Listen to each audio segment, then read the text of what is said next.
we do some like all jokes aside, we do some very unusual things in the military. Like as a military as a whole, like there are some things that we pay attention to that we're like, and I get the standards, discipline, all that kind of stuff. Like, and I don't mean discipline as in punishment. I mean like good order and discipline kind of thing. Mm-hmm. But there is some shit that we worry about and spend effort and bandwidth on that is like, dude, what are we talking about here? Like, and that's not joking. There are some things that it's like it's wacky. Rugby shirts. Who gives a shit about rugby shirts? Everybody. Really? Everybody. But apparently a lot of people do. You are canceled now for even bringing that up. Yeah, I'm sure I'll get a phone call. So there's a handy thing like in discourse and logic and stuff, and it's purposely explaining something out of context. So pretend like you're our favorite being, Trent and I. Pretend you're an alien and you have no idea about the military, right? And just try to explain like a very simple thing, like coming into your boss's office to ask a question. So you look at the alien and you go, all right, cool. Before I do it, I knock, but you only knock one time. And then you stand there in a certain body position. Like it's not a normal position. You stand there and you wait. And your boss, after tippity typing on his computer for a second, goes, enter. And you have to walk in, and it's really important, right? You got to walk in a direct line. You got to watch out for furniture, but you have to center yourself on his desk. Okay. And then you assume another different body position. You mean her desk?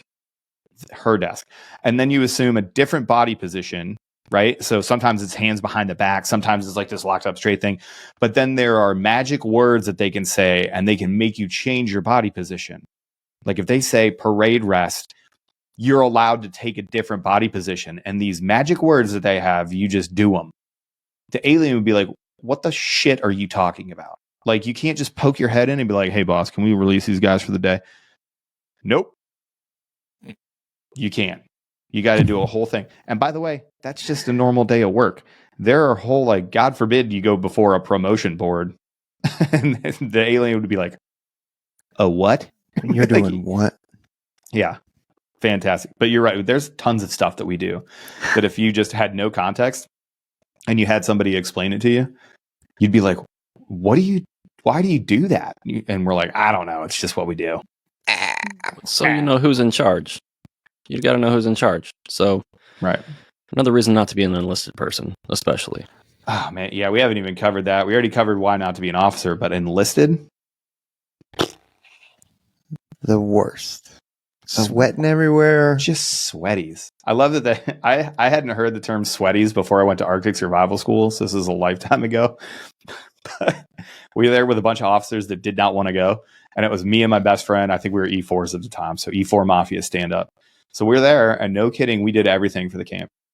Like, we chopped all the wood, we made the fire, like, we were just bebopping around, and this one major sits down that did not want to be there. Like, he was forced to go just because he happened to work in Alaska, and he looked at us, and he was like, I really love you, sweaties. You guys are really putting out. And I was like, what'd you call me? And he was like, no, sweaty. He's like, enlisted, sweaties. You guys are always just doing stuff. You're always sweaty. Okay. Yep. Oh, it was the funniest. It was the funniest.